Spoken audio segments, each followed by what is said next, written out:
Financia Live, l'émission qui secoue les investissements. Une émission proposée par Financia Business School, présentée par Alfonso Lopez de Castro et Fabrice Coustet sur Radio Patrimoine. Bonjour, bienvenue à tous, bienvenue dans Financia Live. Vous le savez, chaque mois, on part à la découverte d'un acteur de la finance, du patrimoine. Et pour présenter cette émission, je suis en compagnie, non pas d'Alfonso, mais d'Adam Hassib. Bonjour Adam. Bonjour Fabrice. Alors bien sûr, vous êtes relié, Alfonso, puisque vous êtes directeur de programme pour Financia Business School à Bordeaux. On va en savoir plus dans quelques instants. Et juriste d'affaires à la financière d'Uzès. C'est ça. Adam, bah voilà, votre première mission sur cette antenne, c'est de présenter notre invité du jour, Édouard Narbou. Alors, on est avec Édouard Narbou, qui est directeur général chez Ether Financial Services, et qui est une entreprise qui intervient après les transactions de type levée de fonds, par exemple, en matière d'augmentation de capital ou émission obligataire, pour tout le service administratif, représentant de la masse, par exemple, agent des sûretés. Bonjour Édouard. Bonjour. Comment ça va ? Ça va. Bon, on ravi de vous accueillir sur ce plateau, sur cette émission, dans ce podcast. Alors, Adam vous avez rapidement présenté. C'est vrai que Ether, alors moi c'était ma première question, bien évidemment. En ce moment, vous le savez, on parle beaucoup d'Ether, mais pour les crypto-monnaies, l'Ether, l'Ethereum, le Bitcoin, est-ce que ça a quelque chose à voir ou pas du tout ? Aucun lien. Aucun lien. J'en suis navré. Navré également pour moi, si j'avais eu ce flair de me lancer dans les crypto-monnaies il y a une quinzaine d'années, voilà, l'histoire aurait été différente, mais pas du tout, c'est une totale coïncidence. D'ailleurs, ça s'écrit A-E-T-H-E-R. Exactement, voilà. On a pris l'orthographe, on va dire, d'origine grecque. Alors expliquez-nous, parce que ça a une jolie histoire, ce nom. Oui, alors l'idée de l'Ether est tout simplement d'essayer de représenter notre position dans le cadre d'une transaction financière, tout comme l'Ether était la substance dans laquelle vivaient les dieux, c'est-à-dire un élément indispensable à la transaction, mais finalement les dieux en sont les principaux représentants. Et bien nous aussi, nous apportons notre pierre à l'édifice, comme l'Ether, dans une transaction financière, mais les banquiers, les avocats, les investisseurs sont évidemment eux les dieux qui ont, la primeur et qui sont sur le devant de la scène. Très bien, donc Ether Financial Services. Est-ce que vous pouvez nous donner justement un exemple de ce que vous faites pratiquement, voilà, pour certains deals, comme expliqué à Adam tout à l'heure, vous intervenez après les transactions, qu'est-ce que ça signifie ? Alors, si on prend le marché sur lequel nous sommes aujourd'hui le plus connu et reconnu en France, on est leader en tant qu'agent sur des financements unitranches, sur Paris. Notre rôle consiste à être l'exécuteur testamentaire, si je puis dire, de la documentation. On est là pour faciliter l'exécution des contrats. Et donc des contrats de financement. Notre rôle consiste donc à s'assurer que l'ensemble des obligations qui ont été contractés dans le contrat sont bien respectés. Calcul de coupons, s'assurer que l'émetteur rembourse bien l'investisseur, s'assurer que les sûretés sont bien prises, s'assurer si besoin que l'investisseur a besoin d'exercer des sûretés, bien qu'elles soient exercées conformément au contrat. Donc on est vraiment le facilitateur dans l'exécution d'une transaction financière. D'accord, donc c'est un rôle de juriste finalement ? Alors c'est un rôle qui est assez particulier puisqu'il est à la croisée des chemins entre des juristes, effectivement, parce qu'il faut pouvoir comprendre ce qui est écrit dans le langage juridique. La finance. Il faut pouvoir exactement comprendre les aspects financiers. Et puis, il y a un troisième chemin qu'on voit souvent un peu moins, qui est finalement un chemin très technique, celui qui connaît, je dirais, l'envers du décor sur une transaction financière. Puisque, effectivement, quand on rédige un document, un contrat, il y a effectivement un savoir-faire financier, un savoir-faire juridique, mais derrière, il faut mettre en place les choses. C'est notamment pour ça qu'on travaille souvent avec Adam. On a besoin de systèmes, on a besoin de comprendre les systèmes, on a besoin de savoir comment cela fonctionne concrètement. Est-ce qu'il faut 5 jours, 2 semaines pour réaliser telle ou telle opération? Et donc voilà, c'est finalement à la croisée de tous ces chemins-là. Ce qui fait qu'aujourd'hui, on est dans un métier assez unique, qui n'est effectivement pas forcément très reconnu, puisque c'est plus du middle office que du front office, clairement. Mais ça nous permet, et c'est ça toute la beauté, je dirais, de notre métier aujourd'hui. Chez Ether, on a cette position un petit peu privilégiée qui nous permet d'intervenir avec les plus grands investisseurs, les plus grandes maisons de la place, tant juridiques que financières, sur des très belles transactions. Et des transactions, on en a pas mal en ce moment, hein, des deals là-dedans. C'est vrai que la place fourmille, enfin en tout cas c'est très très actif. On est sur une très belle année, à peu près dans tous les domaines. Il y a beaucoup de fusions, d'acquisitions, évidemment de levée de dette également. Donc vous êtes effectivement, j'imagine, très sollicité. Nous sommes plus que sollicités, effectivement. Combien vous êtes chez Ether Financial Services? Aujourd'hui, nous sommes 25. Une personne nous a rejoint ce matin et une deuxième personne nous a accordé sa confiance et elle va nous rejoindre début janvier. Donc nous sommes 25, nous sommes basés à Paris, nous sommes basés à Londres. Une des très grandes particularités de la maison, c'est son internationalité, si je puis dire, puisqu'on a aujourd'hui plus de 11 nationalités dans l'équipe, une dizaine évidemment de langues perlées, mais voilà, c'est vraiment une structure, malgré sa petite taille, une structure internationale qui a vocation, outre les bureaux de Paris et de Londres, à continuer à se développer en Europe. Ouais, on sait que c'est pas évident de pénétrer la place forte de la City, Londres, donc c'est déjà pas mal. Comment vous arrivez justement à tirer votre épingle du jeu à côté de grands cabinets très renommés, très équipés, très staffés? Qu'est-ce qui fait votre force? Alors, ce qui fait notre force aujourd'hui, c'est notre indépendance. Ça peut paraître un petit peu tarte à la crème, mais c'est la vérité. En Europe, nous ne sommes plus que 3 gros indépendants. Tous nos concurrents ayant été rachetés par des grandes maisons. Donc aujourd'hui, une partie de nos clients nous font confiance justement parce que nous avons cette indépendance. Donc, on ne va pas être hypocrite. Le plus gros acteur en Europe est londonien. Donc évidemment c'est très compliqué de le bouger sur son terrain à domicile, de la même façon qu'il a un peu des difficultés à nous bouger nous dans notre plateforme, dans notre place forte qui est la France. Néanmoins vous êtes un peu l'irréductible gaulois qui s'accroche malgré les coups de boutoir des... On essaye. Non, mais c'est intéressant parce que on le sait, c'est vrai que c'est pas évident de résister. Même vous êtes chambre d'entreprise, vous avez monté vous avez cofondé il y a combien de temps Il y a 6 ans. Il y a 6 ans, on sait que c'est très dur, c'est dur d'avoir ses premiers clients. Une fois que ça marche, on a des appels du pied effectivement de plus gros. J'imagine que c'est aussi votre cas. Tout à fait. Comment à ce moment-là on résiste? On dit tiens, est-ce que finalement ça serait pas plus simple en termes de management, en termes de sécurité, en termes de patrimoine aussi, faut pas le cacher, de se dire à ce moment on se vend, tant pis pour l'indépendance, on accepte finalement le deal qui peut être proposé par un plus gros. Alors, c'est peut-être votre prochain stade où vous êtes peut-être en transaction ou dans 10 ans, mais c'est vrai que c'est intéressant parce qu'il y a souvent ce cas, dès qu'on commence à bien fonctionner, en France on sait que c'est la croix et la bannière pour démarrer, mais dès que ça marche et qu'on a de la traction, comme on dit, que ce soit dans des startups ou dans des métiers plus traditionnels, comme les services financiers, souvent on attire le regard de prédateurs, entre guillemets. On attire effectivement le regard de gens qui généralement nous veulent du bien, parce que c'est quand même, à la fin de la journée, pour notre patrimoine, c'est souvent effectivement une bonne opération. Qu'est-ce qui fait qu'on reste indépendant ou on se rapproche? Je pense que c'est une question d'état d'esprit, c'est une question de maturité, je dirais, dans son intellectuel.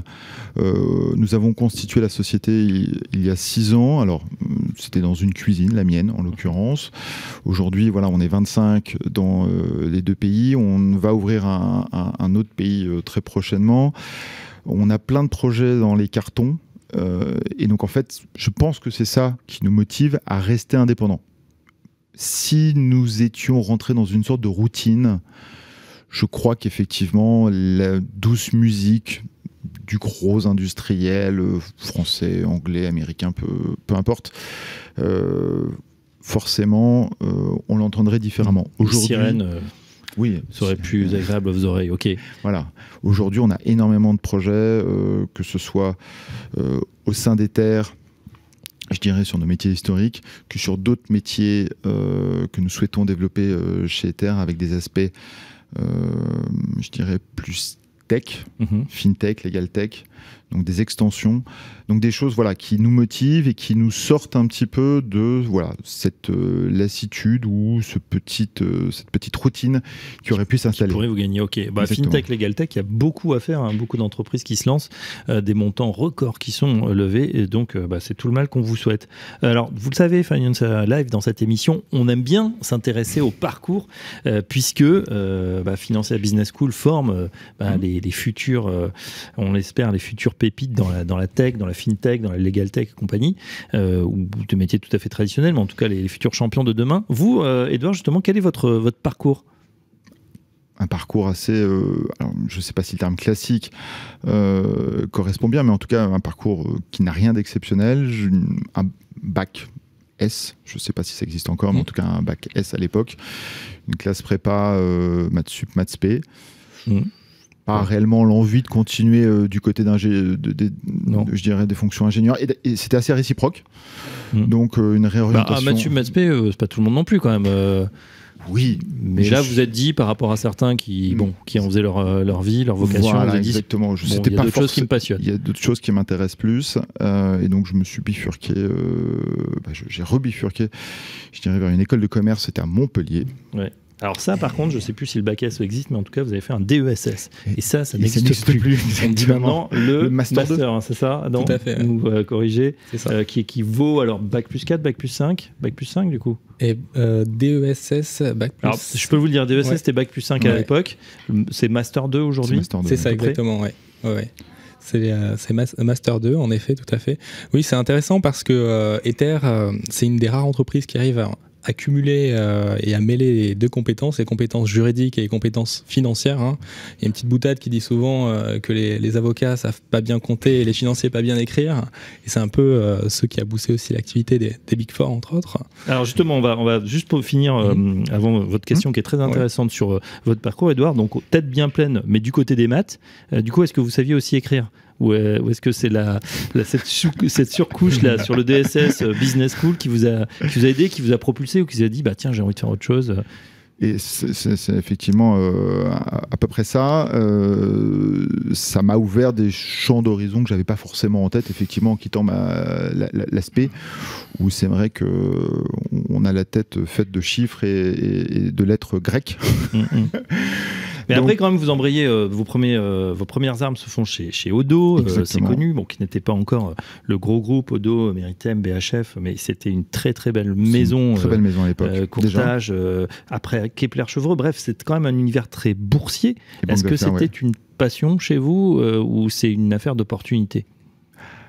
Alors, quand on a à l'époque 22 ans, 23 ans, dire que la bourse était ma passion première, je pense que ce serait mentir, en tout cas me concernant. Donc à l'époque c'était une vraie opportunité, ça c'est une évidence. Et puis la bourse a ce côté, je dis, intéressant, passionnant, stimulant, qui fait que quand on met le doigt dedans, généralement, on aime bien y rester. Donc, j'ai fait 15 ans chez des brokers, alors plutôt côté banque d'affaires.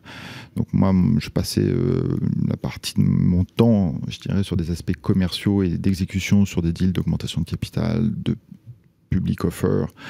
Donc déjà les mains dans le cambouis, enfin si j'ose dire, c'est-à-dire qu'on n'était pas sur la bourse trading, on était vraiment sur les deals d'entreprise et l'histoire des entreprises, le financement. Tout à fait, on était sur ces aspects-là. Et d'ailleurs, c'est ce qui m'a aidé je dirais pour deux choses. La première, c'est que dès 2007, j'avais commencé à réfléchir à Ether, sans savoir que ça allait devenir Ether. Et à l'époque, j'étais un peu plus jeune, on m'avait expliqué que c'était une activité avec des responsabilités, donc j'avais laissé tomber. En tout cas, j'étais pas allé jusqu'au bout de l'histoire, même si l'idée était restée gravée dans un coin de ma tête. Et d'autre part, effectivement, tout ce que j'ai pu faire en banque d'affaires m'a appris ce dont on parlait tout à l'heure, cette fameuse la croisée des chemins, tout ce qui était le back-office, le backstage des opérations, comment ça se déroule derrière. Et ça, aujourd'hui, effectivement, ça m'aide énormément dans tout ce que je fais au quotidien. Adam, la question, excusez-moi, je vous ai coupé tout à l'heure, effectivement, sur cette idée que vous aviez du financier ou du jury à croiser des chemins. Exactement, et c'est ce qui a pas mal propulsé certaines entreprises comme des Big Four par exemple, qui sont spécialisées dans les 2 domaines. Et moi, c'est de manière plus particulière en ça, en tout cas, que m'intéresse Ether. C'est qu'ils ont cerné une vraie demande. Nous, sur le service titres et financiers, notamment à la financière d'Uzès, on est constamment face aux avocats et aux analystes qui ont besoin de se comprendre.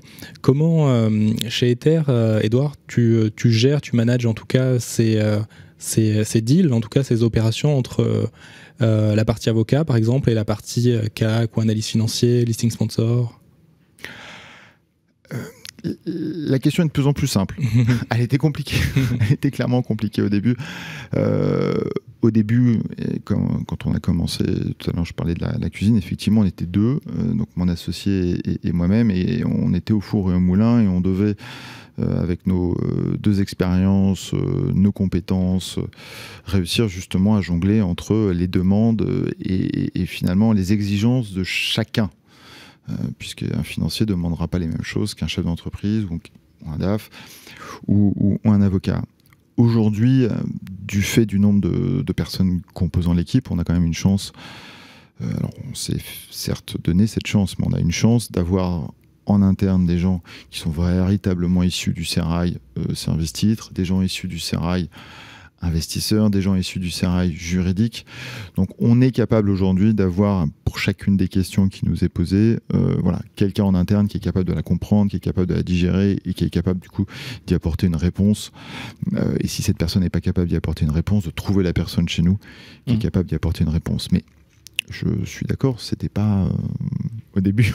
C'était pas chose facile à faire au début. Il a fallu faire quelques grands écarts. Il a fallu aussi de temps en temps prendre quelques risques, ce qui est le principe, je pense, aussi d'un entrepreneur. C'est-à-dire qu'il y a des moments, il faut pouvoir savoir jauger entre le nécessaire, l'utile et puis l'indispensable. Donc voilà. Donc on a pour l'instant fait les bons choix. J'espère que ça continuera ainsi, mais voilà, pour répondre à la question, le renforcement de l'équipe nous aide énormément. Ok, super. En tout cas, on te le souhaite, parce que c'est l'année de Napoléon, et si on pouvait effacer cette erreur de Waterloo et primer un petit peu ces services-là face aux Anglais, ça serait parfait. Justement, la suite, c'est quoi, Edouard Narbou, pour Ether Financial Services? Continuer à grossir La suite, c'est... Vous spécialisez, peut-être vous avez identifié des opportunités? Alors, c'est ce que j'évoquais tout à l'heure. On va annoncer très prochainement l'ouverture d'un nouveau pays. Donc, on a quelqu'un qui aujourd'hui est basé dans un pays hors de l'Union européenne, et on va annoncer donc officiellement son rattachement à l'équipe, ce qui nous donnera encore un peu plus de coloration internationale. Donc ça, c'est plutôt l'Asie ou plutôt les États-Unis? Plutôt effectivement à l'est de l'Europe, mais avant l'Asie. Voilà. D'accord. Quel teasing. Voilà, quel teasing. Donc c'est, je dirais, l'ouverture géographique. On est toujours aujourd'hui, ce matin j'étais au Luxembourg, et si l'antenne peut me permettre de faire un peu de recrutement, nous sommes toujours à la recherche de quelqu'un qui souhaiterait nous aider à l'ouverture d'un bureau au Luxembourg. Donc voilà, donc d'un point de vue géographique, c'est le développement en Europe, puisque le métier est un métier local. On a besoin d'être près de notre client, on a besoin de parler la même langue, on a besoin véritablement d'être à côté d'eux. Donc ça, c'est la première chose. Et puis, comme je le disais tout à l'heure, on a des velléités en termes d'ouverture de notre métier sur d'autres problématiques. Typiquement, aujourd'hui, l'agency, tel qu'on le fait avec Adam, c'est principalement autour du financement. Or, c'est un métier qui peut se faire également autour du M&A. Donc, nous avons fait une très grosse opération. On a participé, pardon. Nous ne faisons pas les opérations. Nous participons aux opérations. Une très grosse opération début août. Opération transfrontalière entre donc la France et les États-Unis, où nous assistons les vendeurs dans la gestion du Share Purchase Agreement. Donc voilà, c'est tout un marché énorme qui s'offre à nous et sur lequel nous allons essayer de grappiller quelque part de marché.